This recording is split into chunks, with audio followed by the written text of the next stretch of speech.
اسرائیل کے 3 طیارے گرانے والا عظیم پاکستانی پائلٹ۔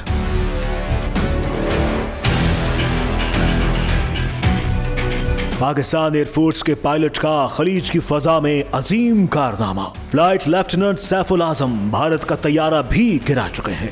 یہ خبر آپ کو حیران کر دے گی کہ ایک پاکستانی پائلٹ نے اسرائیل کے 3 جنگی طیارے مار گرائے۔ یہ خبر بالکل مستند ہے اور پاکستان ایئر فورس کے اس پائلٹ کا نام ہے فلائٹ لیفٹیننٹ سیف العظم۔ اس سے بھی اہم بات یہ ہے کہ پاکستانی پائلٹ نے خلیجی ممالک کی فضائی حدود میں اسرائیلی طیاروں کو مار گرایا۔ یہ قابل فخر کارنامہ پاکستانی پائلٹ نے اس وقت سر انجام دیا جب اسرائیل کے 4 طیاروں نے برادر اسلامی ملک اردن کے فضائی اڈے مفرق کو بموں سے اڑانے کی کوشش کی۔ پاکستان ایئر فورس کے پائلٹ فلائٹ لیفٹیننٹ سیف العظم نے 5 جون کو اردن کی فضائیہ کا طیارہ اڑاتے ہوئے پہلے اسرائیل کا ایک طیارہ مار گرایا، جبکہ ٹھیک 2 دن بعد 7 جون کو عراقی فضائیہ کا طیارہ اڑاتے ہوئے اسرائیل کے 2 لڑاکا طیاروں کو چند سیکنڈز میں مار گرایا۔ پاکستانی پائلٹ کی جرأت کا یہ کارنامہ تاریخ میں سنہری حروف سے لکھا ہے،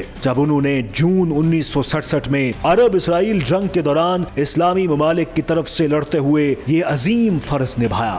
سیف العظم 1965 کی جنگ میں کمال مہارت سے بھارت کا ایک جنگی طیارہ بھی گرا چکے تھے۔ سیف العظم کو حکومت پاکستان نے ستارہ جرأت سے نوازا تھا۔ تمام عرب ممالک کی فضائی افواج میں سیف العظم کو دی گولڈ برڈ کے خطاب سے پکارا جاتا تھا۔ پاکستان ایئر فورس کے اس عظیم پائلٹ کو اعزاز حاصل ہے کہ انہوں نے اپنے وطن کے علاوہ برادر اسلامی ممالک اردن اور عراق کی ایئر فورس کے لیے خدمات سر انجام دی اور اپنے کیریئر کے دوران بھارت اور اسرائیل کے طیارے گرانے کا اعزاز حاصل کیا۔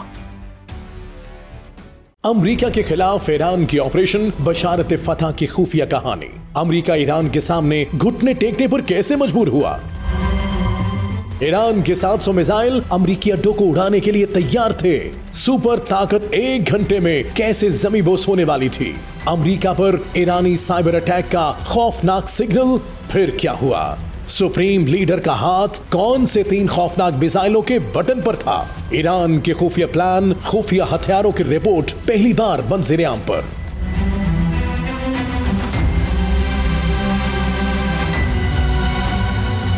23 جون شام 7:30 اور 8 بجے کا وقت ہے۔ قطر کے العدید امریکی ایئر بیس پر ایران کی طرف سے داغے گئے شارٹ اور میڈیم رینج میزائل یہ کے بعد دیگرے تباہی مچا رہے ہیں۔ وائٹ ہاؤس امریکہ کے سچویشن روم میں بیٹھے امریکی صدر اور اعلیٰ کمان سر پکڑ لیتے ہیں۔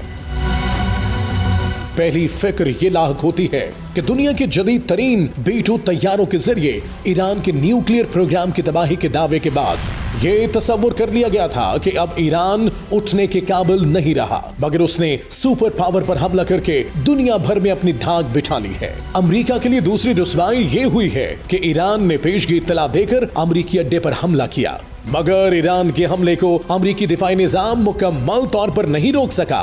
جزوی رکاوٹ ڈالی، مگر کئی میزائلوں نے امریکی اڈے کی اینٹ سے اینٹ بچا دی۔ اس بار اسرائیل نہیں، امریکہ جیسی سپر طاقت کے لیے خطرے کی گھنٹی بج چکی تھی۔ قطر کے بعد بحرین، عمان، کویت، عراق اور سعودی عرب سمیت تمام خلیجی ممالک میں امریکی اڈے اور بحری بیڑے ایران کے رحم و کرم پر تھے۔ ایران نے ابھی صرف قطر کے اڈے پر علامتی حملہ کیا تھا، مگر امریکہ گھٹنے ٹیک چکا تھا۔ ایران کے ساتھ جنگ بندی اور صلح کے لیے ہاتھ بڑھانے کے لیے ڈونلڈ ٹرمپ کو امیر قطر کی خدمات لینا پڑی اور پھر جنگ بندی کا اعلان ہو گیا۔ مگر ابھی وہ اہم اور خفیہ کہانی باقی ہے جس کی وجہ سے وائٹ ہاؤس اور پینٹاگون نے شکست تسلیم کر لی۔ ایران نے آپریشن بشارت فتح کے شاندار اور تباہ کن اختتام کے لیے بڑا پلان تیار کر رکھا تھا، اور ایران کے سپریم لیڈر نے اپنے ساتھیوں پر واضح کر دیا تھا کہ امریکہ کے سپر پاور کا زوم زیادہ عرصے نہیں رہے گا۔ ذرائع کے مطابق ایران کے نیوکلیئر پروگرام پر امریکہ کے حملے کے بعد ایران کی قیادت نے آپریشن فتح بشارت کا حتمی پلان تیار کر لیا تھا۔ فتح میزائل، جہاد 110،